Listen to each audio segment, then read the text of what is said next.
Так, дякую, Оксана, за запрошення. Дякую всім учасникам за те, що ви доєдналися. Це дуже цінно для мене. І сьогодні ми поговоримо про Революцію Гідності і її значення для нашого народу. Так, can you see my screen? Great. Так. So I think it will be useful if the event will be in both Ukrainian and English. So I'll say a few words in Ukrainian, a few sentences, and then I'll translate them into English and maybe elaborate a little bit more. And I hope that you all will understand. I really admire that you guys are learning Ukrainian. It's like very, it's a great way to show support to Ukraine. So thank you so much for joining and participation. Here's what we'll talk about today. And now a few words about who I am and how the revolution shaped my worldview. Отож, хто я і як революція сформувала мій світогляд? Мене звати Мішель Бондар, я вивчаю журналістику в Київському національному університеті. Я вважаю, що це моє покликання і моя пристрасть. Я люблю історію та Україну, я люблю історію України. Я створюю подкаст про українську культуру та історію Ukrainian and English. Я можу трошки детальніше про нього розказати англійською. І також я розділяю своє життя на до та після. В моєму житті було дві таких точки. Це 2020, початок повномасштабної війни в 2022 і Революція Гідності. Я вважаю, що без Революції Гідності не було б всіх цих трьох речей, які я перерахувала раніше. So, I studied journalism at the National University of Kyiv. I think it's really my passion, and I love history in Ukraine and Ukrainian history and culture. That's why I even launched a podcast about it called Ukrainian and English. It's a podcast in English where I'm talking about this for people like you who would like to know more. And thanks to Oksana, season 2 is now in development. So I hope there will be some new interesting episodes. And all these three things wouldn't be possible if not for the fourth point, because I divide my life into before and after the revolution and the war. Well, the war is obvious because it impacted most of Ukrainians in a tremendous way, but the revolution really shaped my worldview. Even though I was really just 8 when it started, and watching the TV a few hundred miles away from Kyiv, where everything happened, I felt like history was unfolding in front of my eyes. And this was really a turning point in my life. And then after that, my favorite topic for school essays was always the Revolution of Dignity and how it changed me and Ukraine. And you know, there's a whole generation of people like me who think about it the same. But we'll talk about this a little bit later. And now you might have noticed that there's an interactive surprise in our presentation. So I'll ask you to go to this link and describe your associations with the term revolution in 3 words. So just take your phone. I promise this is not a rickroll. You'll just type 3 words. I'm really curious about what you think about this. If you can't go to the link, you can just type them in the chat. It's okay. And try to type something in Ukrainian. But if you're not sure, you may also write it in English. So let's see what we got here. Your word cloud will appear here.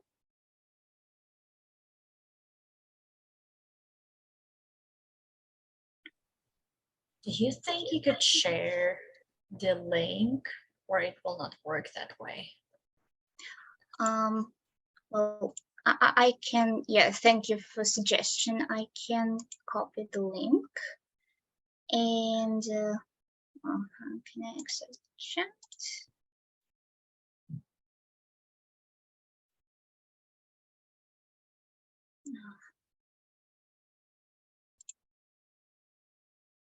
Oh wow, that's really good. I'm sorry, I can't really access the chat here. Like on Zoom. Yes. Just a second. It just wouldn't open. So. Oh no. I hope that you everybody could scan the code, right? Or is anybody having a problem?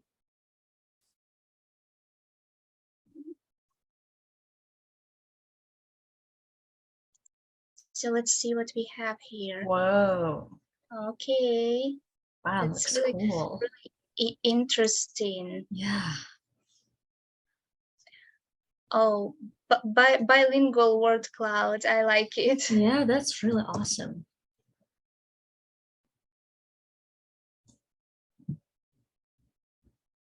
Okay, 6 people, or is it 5 already replied? That's amazing. So we have Svoboda, freedom, like the center of it, and I really like it. After we complete this and talk a little bit more, I will show you the results my group mates had. So like I asked my friends from the same generation as me to write what they associate revolution with, and I'm really curious to compare these results. So thank you for participating. Wait a few more minutes, okay?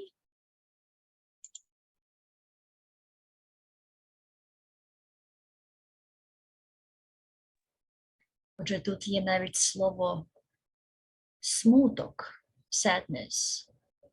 Yeah. Цікаво. Well, there's no revolution without sadness and without loss, but sometimes that's exactly what the country needs. Так.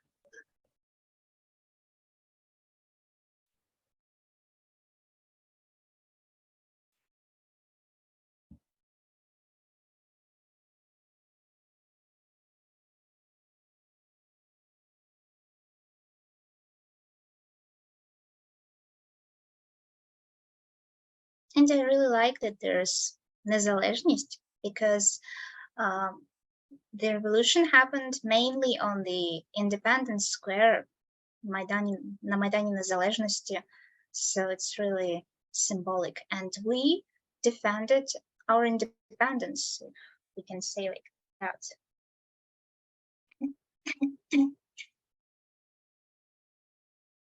So 6 people answered. Should we wait for somebody else? Is anybody else typing at the moment? Okay, so I think we'll move on. Can you see the presentation? And I think really important is to talk about the chronology of the events. What actually happened in the Revolution of Dignity?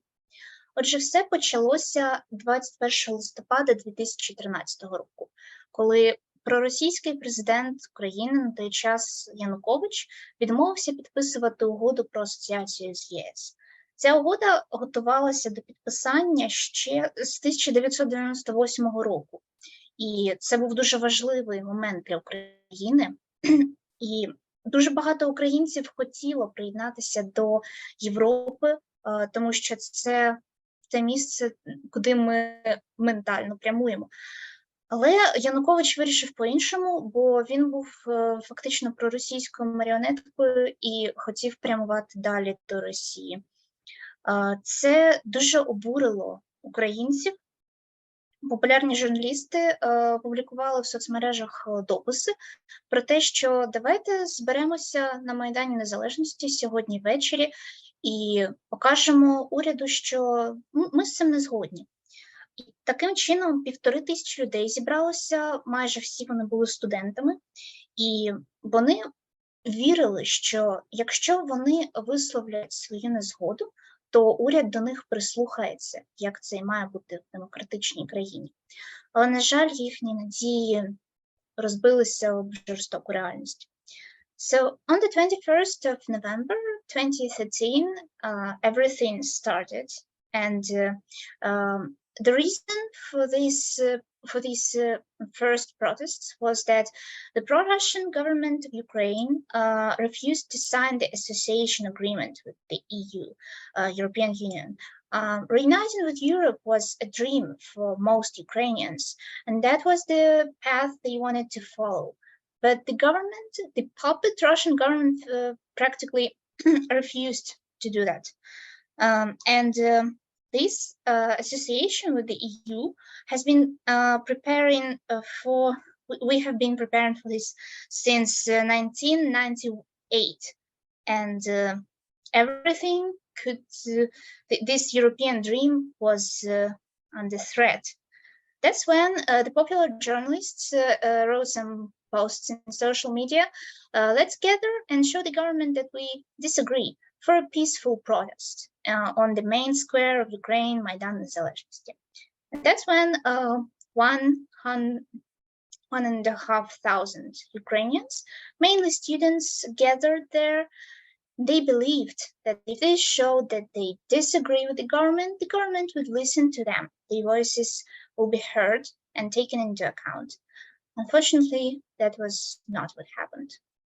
Тому що 30 листопада 2013-го протести Євромайдан переросли в Революцію Гідності, коли силовики жорстоко побили десятки протестувальників, щоб розігнати Майдан. І це була остання крапля для багатьох українців, тому що режим Януковича, який встановився в 2010-му, після виборів, які були не повністю сфальсифіковані, як в 2004-му, під час помаранчевої революції, але були сумніви в їх достовірності. З кожним роком правління Януковича ставало більш авторитарним, і свобода слова в Україні під час його президентства була на найнижчому рівні, були політичні переслідування. І ось це побиття студентів було останньою краплею для багатьох українців, коли протести за приєднання до Європи переросли в протести проти уряду і в цілу революцію. Тоді вже оголошувалися гасла «Геть бандита», «На нари» і так далі.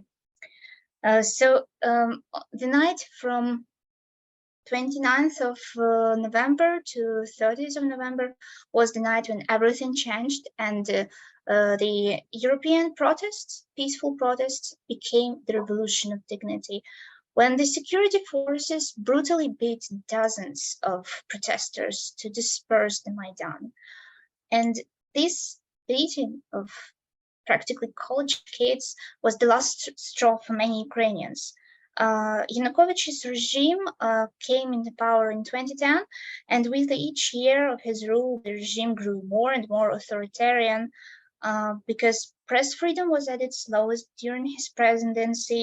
There were numerous political persecutions, and it was the last straw because after this violence, the capital burst with even more protesters. On certain days, like the 1st of December and the 8th of December, there were up to 1 million protesters in the capital, in the Maidan, and there were similar actions held in all major Ukrainian cities.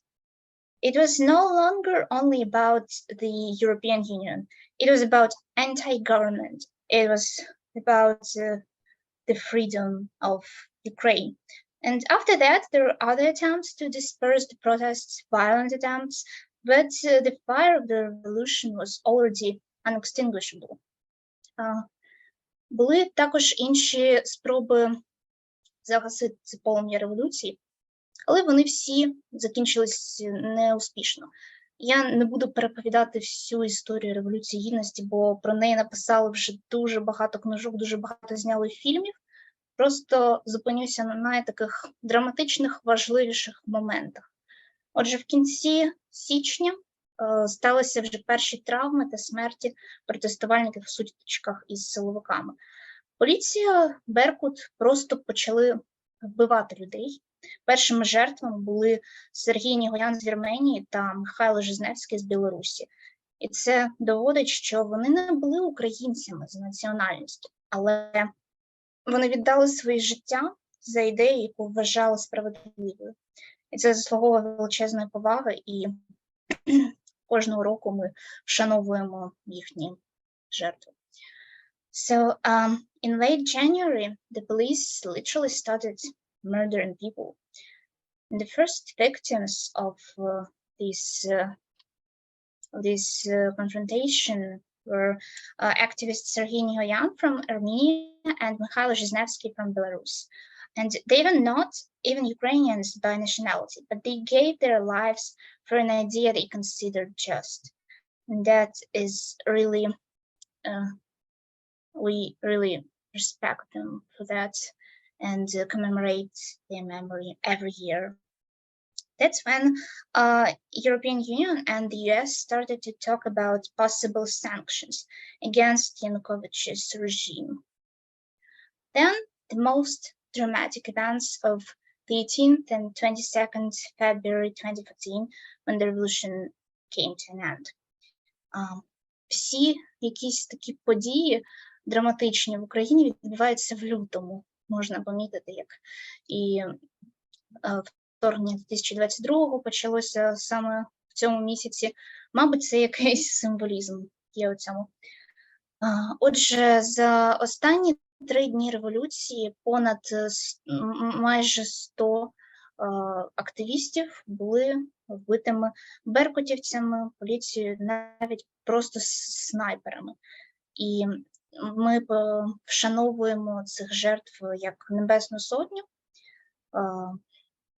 Янукович тримався за свою владу, але це вже була агонія, тому що люди знали, вони не будуть домовлятися з убивцею, вже надто багато полягло за ці ідеали. Тому коли лідери опозиції, лідери Майдану пропонували якийсь компроміс, щоб його переобрали наприкінці року, люди на Майдані просто з цим не погодилися. Тому у Януковича не лишалося більше ніякого вибору, як втекти. Втекти куди? В Росію. І він там і зараз лишається. So in this end of the revolution, almost 100 Maidan activists were killed, and we call them Heavenly Hundred and commemorate them all the time. Realizing that the protesters will not agree to a humiliating compromise between the government and the opposition, Yanukovych flees to Russia. And the people of the Maidan would not agree to a compromise with the murder because too many people already died for this idea. That's why they were very fierce in their motives, and Yanukovych had no other choice as to give up and leave. So let's come back to this chart, I don't know, word cloud. That's what my group mates wrote. The same generation as me. So we can see the same as you wrote, незалежність, independence, боротьба, fight, struggle, сила, power, that was the most used word, воля, freedom, and свобода, freedom. But I like воля more because it's like, it's almost what's written on our coat of arms, you know, гідність, dignity, єдність, unity, also єднання, unity. Also, some people wrote OUN, UPA, and Stepan Bandera. These were the two organizations, the insurgent movement of Ukraine in the Second World War, who fought Nazis and Soviet government both at the same time. But this is a whole another story.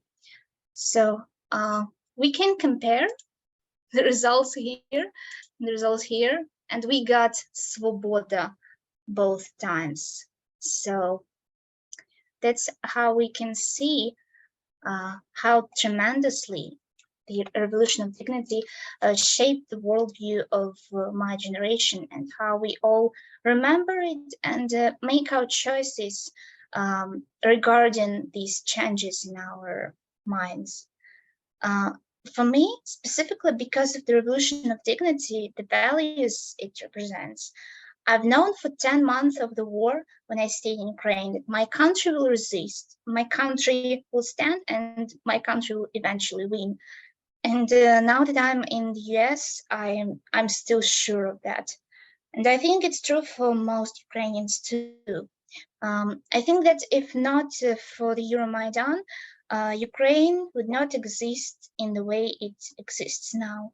So it might have sunk in the authoritarian pro-Russian terror. Eventually, something like in Belarus would happen to it, and it would become another pro-Russian puppet. But that never happened. History doesn't like what ifs, and Maidan already became the history. But did the fight, чи боротьба, яку розпочали на Майдані, вже закінчилася? Ні, абсолютно ні. The Maidan fight is not over yet.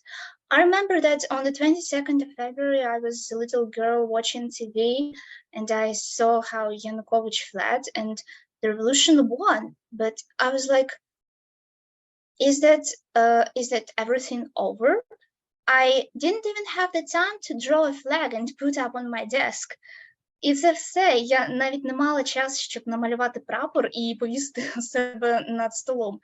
Well, you can see it's not over. And I had the time to buy myself a shirt, and of course, I do have a huge, huge flag like this to go to protest with. So 9 years after, it's still not over. And how exactly is it connected with the current events? I'll show you two examples of that. So it is not the Heavenly 100. It is the extension of the Heavenly 100. It is the people who were Maidan activists, but they were killed by Russia when they went to war for their territories. As you know, in 2014, immediately after the revolution ended, Russia annexed Crimea and invaded the east of Ukraine. Some territories were under its control since 2014.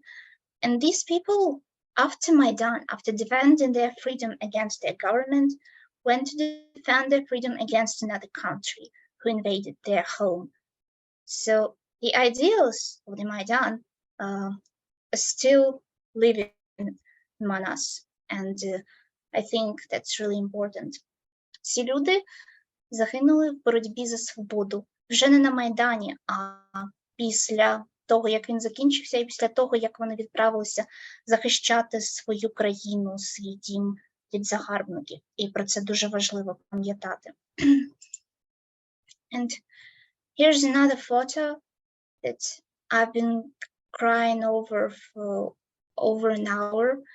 It's a photo from Bucha, April 2022. And when Ukrainian armed forces liberated this small town north of Kyiv, there were bodies everywhere of civilian people. And what shocked me here is this little detail, the European flag. So it's literally, here's our EU membership application.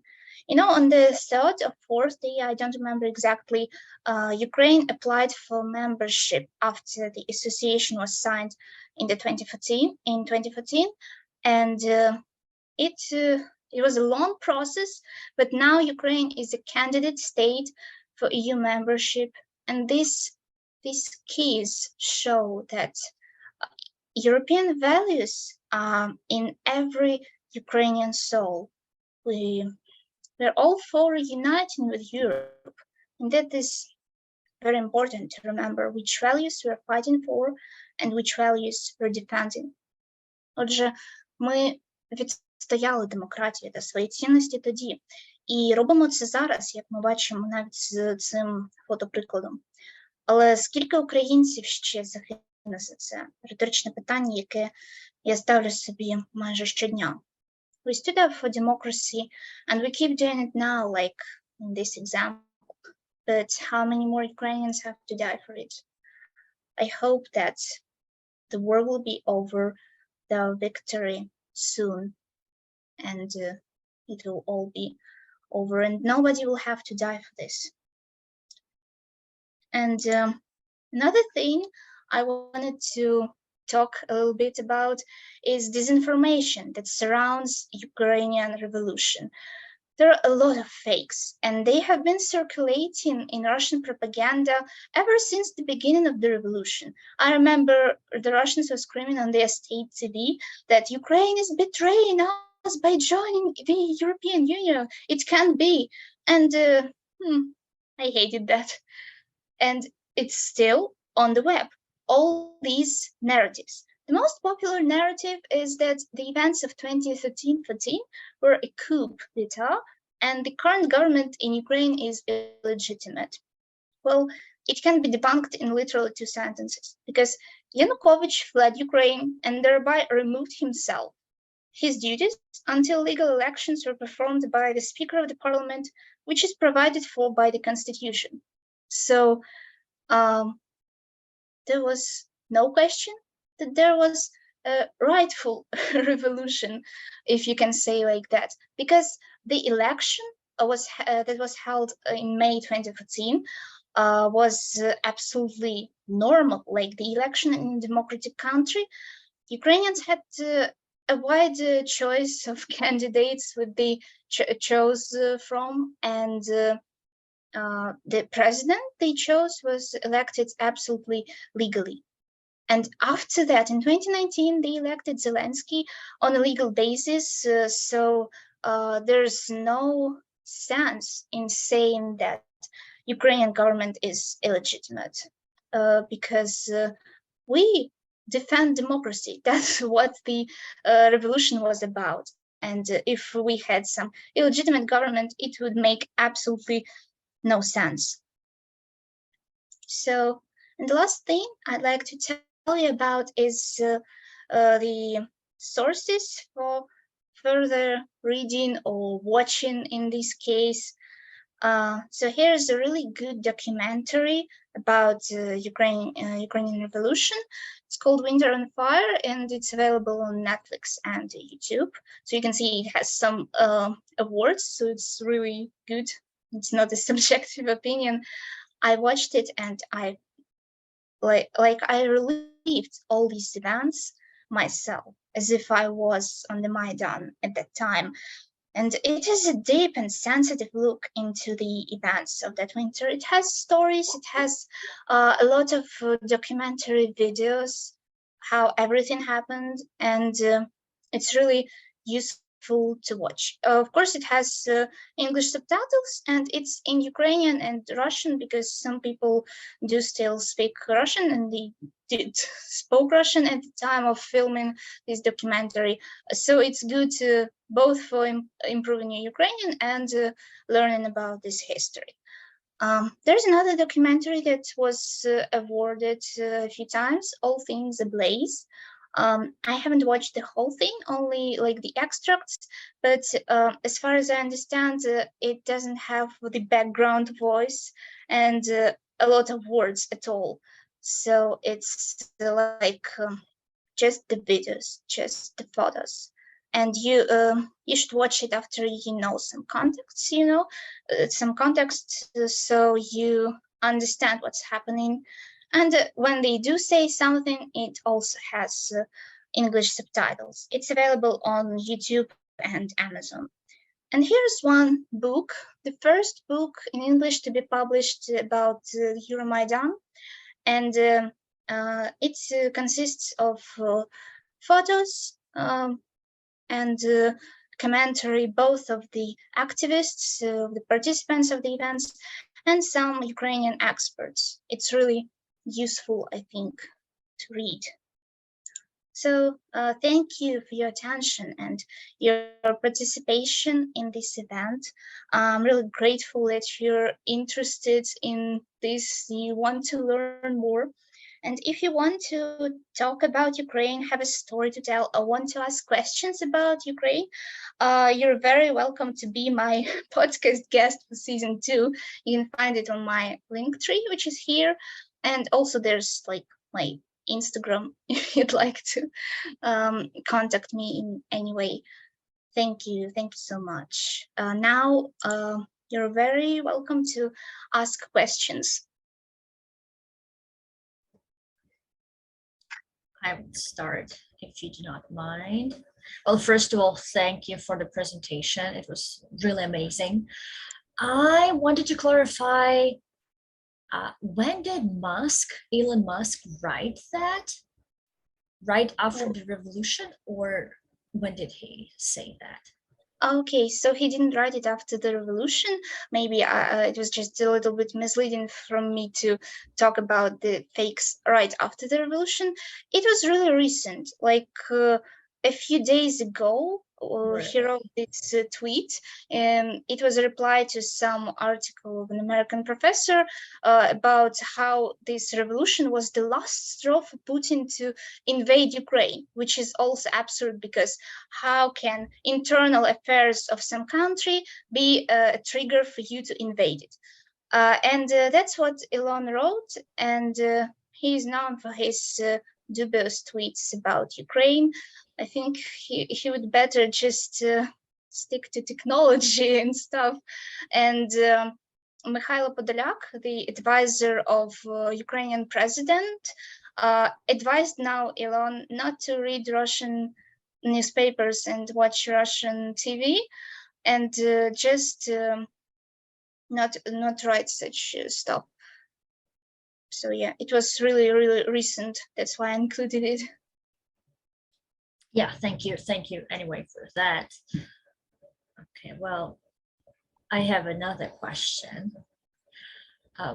And the answer for me might sound very obvious as well as for you, but I'll still ask. So we see that this kind of revolution against the government cannot happen in Russia. Why? And would you, do you think something like that could ever happen in Russia? Yeah. Yeah, that's an interesting question, and that's what we as Ukrainians were thinking a lot about. So in the beginning of the war, we hoped that Russian people would go against the government for such outrageous unjustness and such brutal war, but that never happened. And I think you might saw this picture of Ukrainians, one Ukrainian against a tank in the beginning of the war, standing. And there was some Russian anti-war protests in the beginning of the war, and one police officer was running after a whole crowd of people, and they were running from him because they were afraid of one police officer. Ukrainian people were not afraid of them. They died for their freedom because they knew nobody but them would defend them from this violence. And I think there's a key difference in our mentality. So I think Putin made sure that all Russian opposition would be destroyed. For example, like Nemtsov and other examples, he just killed them off. And now they don't have a leader who'd be like, stand up for the unjustness. But I don't think Ukrainian people on the revolution, in the Revolution of Dignity, on the other hand, had some leaders, because it was just the will to defend our freedom, and that's the key difference between us. So I don't think it's really possible for Russia, as we know it now, to have such a revolution. Thank you. Yeah, and Marina also has a question, please. Yes, so for now, there are three concepts of judicial tribunal over the Russian Federation. And first of them is includes specialists from United Nations and Ukrainian lawyers. And second of them is International Commission and also Ukrainian lawyers.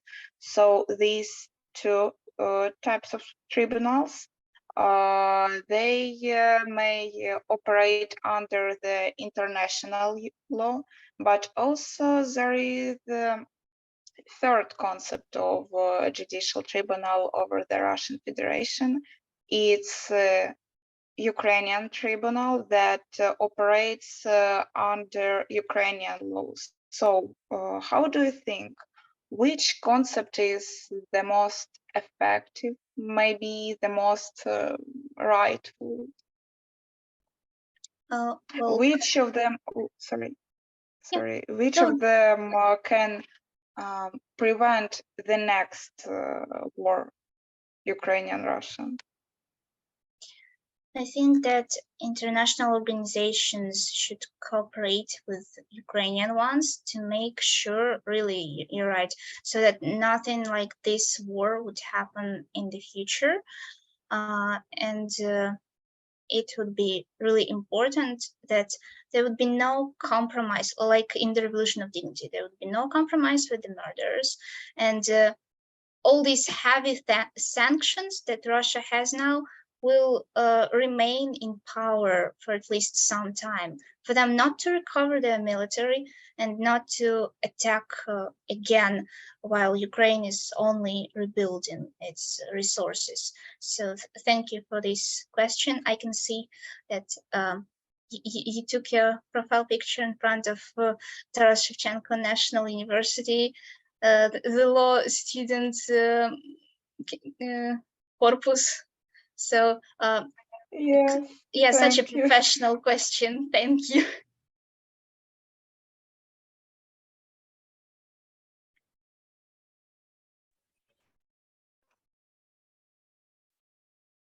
Yes, feel free, whoever. Yes, Claire, please. Yeah, thank you. First of all, thank you very much for this presentation. And what I especially really appreciate is that you want to do it bilingual, because that helps me a lot to understand the Ukrainian. It's great. Thank you. I was thinking about the former question, and there is, I get your point that the international law should, and the national law of Ukraine should be streamlined. I agree totally there. But there might be some different issues that they can address, won't there be?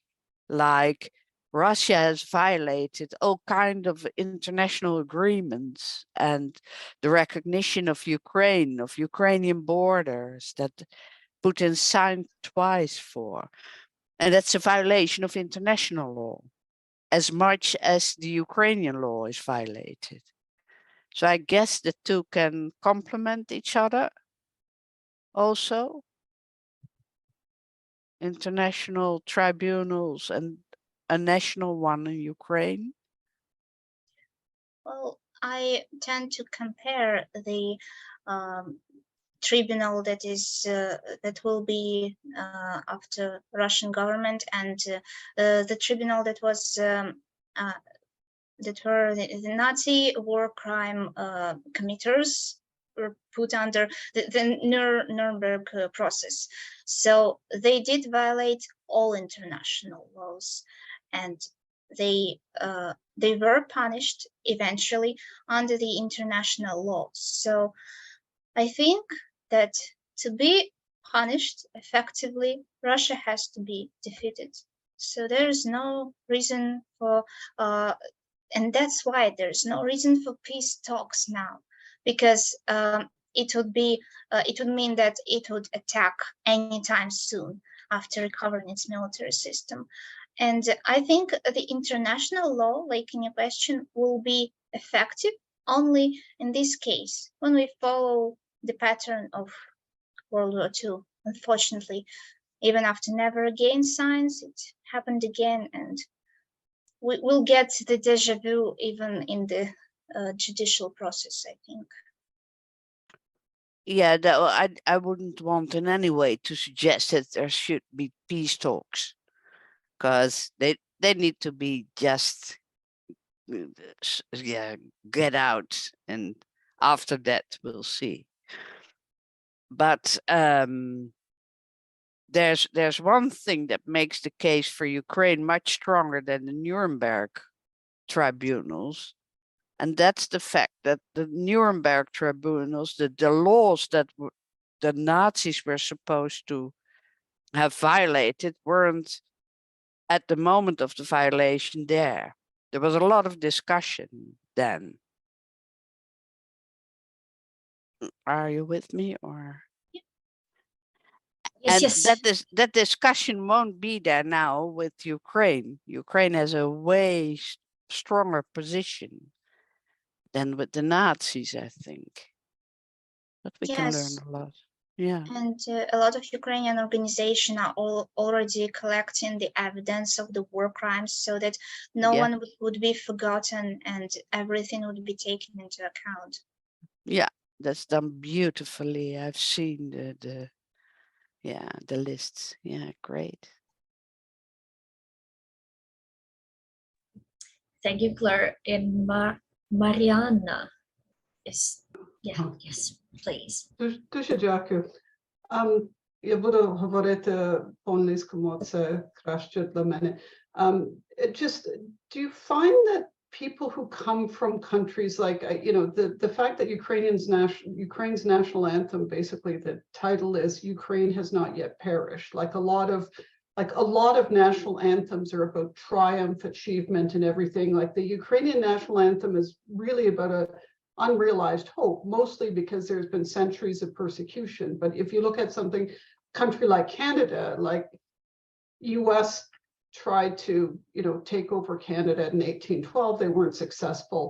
Arguably, they've done it culturally and economically, but they're not aggressive. But do you find that, people from countries with a long history of not having conflict find it, hard to understand sort of how there can be such deep, or I guess the bigger question is that, a lot of people may take their freedom for granted. In the United States, people may say, oh, we don't have freedom because, vaccines or all this sort of stuff. But do you find it hard that other people's idea of what they consider not having freedom is so different than basically not being able to speak your own language, not being able to have your religion, worship at religion? Like, I think a lot of people in North America often take a lot of things for granted. And is that frustrating for people from other countries? It must have been frustrating before the war, but also after the war, people feeling that they're, oppressed for things such as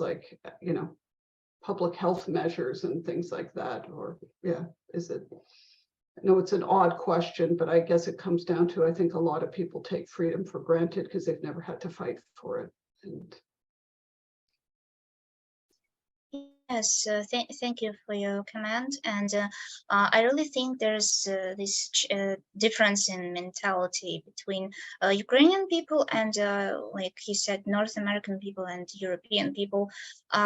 Here we have a powerful nationalist movement, and I'm really upset when people from the Western countries think that nationalism is something bad and radical and something that is oppressing the minorities, the national minorities. It's mainly about the, like you said, the freedom to speak your language and to be free, not persecuted in your country. And this is very active in Ukraine because our national integrity is now under big threat. And that's why some people can't understand the importance of nationalism and the normality of it in Ukraine now. And also this anthem of Ukraine, Ukraine has not perished. You know, there's a little funny song by Verka Serduchka, who once participated in Eurovision. She changed the words of the anthem. Ukraine has not perished, but Ukraine will live long. And as much as I love the anthem and these words, which вони наповнені смутком, but they are true. But also, I'd like to believe that Ukraine will live long, like in this comedy song. So yes, we do not take our freedom for granted because we are now fighting for it. And I'm really grateful for people who understand this from our perspective. Thank you.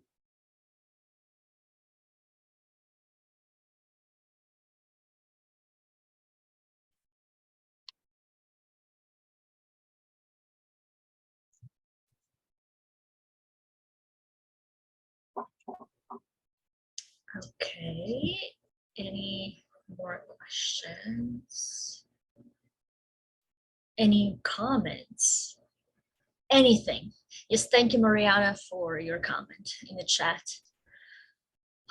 Hauntingly beautiful anthem. Yeah.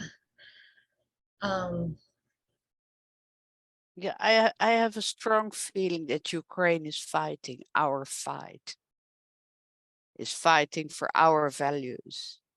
That's a very strong feeling here in the Netherlands in general. That it is the values of freedom and of law and of living together. And Ukraine is fighting that fight, and that's really moving me. Yeah, thank you. You know, if you have any questions about what it was like to live in Ukraine in times of war, because 10 months of the war I lived here, you can feel free to ask them too, because I attended the previous lecture with Oksana and Sheldon, and I saw a lot of questions about how it was like. So yeah, feel free to ask some questions.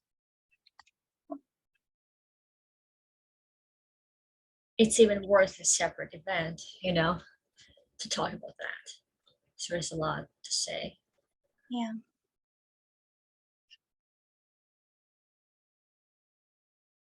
Yes. Yes, Veronica, будь ласка.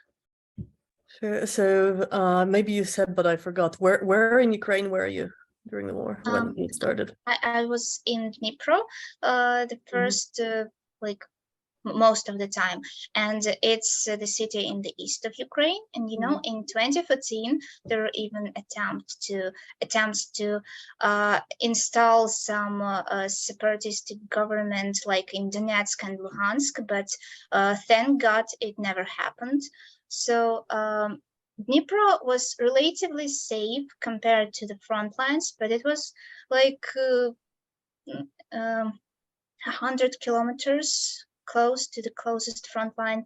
I saw a lot of missiles in the air, and I heard some helicopters. Thankfully, they were Ukrainian helicopters, but still it was unnerving for me. And I was in Kyiv for a few months in autumn. It was when all these power outages began and mass shellings. So Yeah, I might not have been the most danger, but I have seen a lot of trash. Mhm. Oh, and thank you, Katie, for your comment. It's really inspiring for me to know that people are learning Ukrainian. Дякую. І Мар'яна, ви хотіли ще щось сказати? Чи то мені The здалося? question, я думаю, що, well, first I thought the questions about the war might be triggering, so I appreciate you raising it, because I think people would have felt that it's inappropriate or too private to ask about this. It's one thing to talk about theoretical things like revolution, but also with, and actually I did order, I ordered from place in Toronto. They've got the book Gerard Partisan, the whatever guinea pig who, you know, went from solving big, you know, mysteries as a detective, because it's the children's publisher Vivat that's still publishing books even through the war. But it just, but also just like, how do you even get groceries, or like, I mean, do you get any notice of the power outages? Are they rolling power outages, or did they just come up, you know, unexpectedly as blackouts? And how do you, like, it's a society that seems to be very well, you know, used to using social media and mobile phones. And I think parts of Ukraine actually never got landline phones because it's such a big country. So almost made the leap from not having phones to mobile phones. But like, how do you stay trying to be a connected society with, you know, that kind of, you know, the interruptions, and how is even stuff like food getting in? Like, I mean, I guess sometimes people can grow things in their gardens and everything, but like, how do you just even get groceries, medicines, and things like that? Oh, thank you for your question. So for the cities that are far away from the front lines, it's quite easy to get groceries and medicine. Everything is delivered, even despite all these logistical troubles. So it's really tough, I know, in the cities that are near the front lines, so the occupied territories. It's only volunteers drive some medicals and groceries there. But in Kyiv and Dnipro, it was absolutely okay. And I'm really grateful for Ukrainian people who made that happen, who kept working despite everything. And the power outages were really a difficult thing. They started in October, and we did have shadows for them. So it was like today is Monday. You won't have electricity from I don't remember, like 10 to 14, and then 19 to 22, for example. So like we didn't have electricity for 4 hours, then we had electricity for 5 hours. These schedules changed a lot of times depending on the situation with the electricity, but it was reassuring to have some schedule and to plan your day. Though sometimes they were unable to follow it because, again, of the shellings and of the situation that got worse.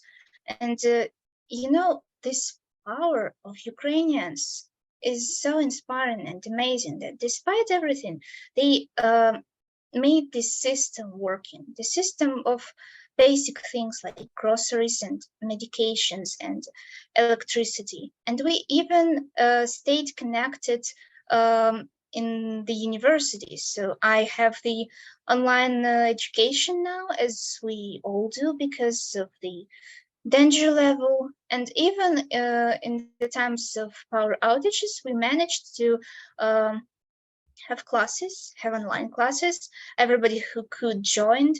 Then they had recordings for those who couldn't join. We became so flexible in these hard times.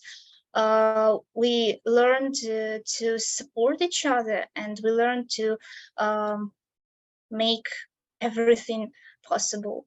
So it's really inspiring. Everything worked despite this. And to think of, like, right after the war, the you know, the people that were driving the trains out of, you know, the drivers of the trains, like that must have been like traumatic because there was such a crush of people, and they must have just thought, am I ever going to get to the other, like, I mean, and they kept doing it day after day. I mean, that's remarkable. You know, I mean, that's one profession of a bunch of, especially the first responders, how they keep doing it. You know, you always see the photos, they're always there, and it's, you know, that's incredible. Yes. So Ukrainian railroad system is called Укрзалізниця, Українська залізниця, and it's the same like iron people, залізні люди, and I really like this metaphor. They're really iron people, our people who kept all the things going.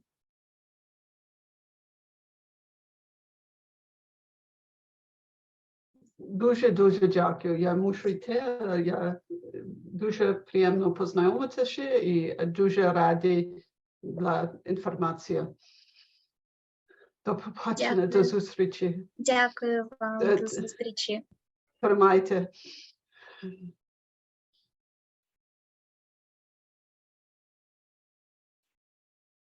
Окей, є ще запитання у когось?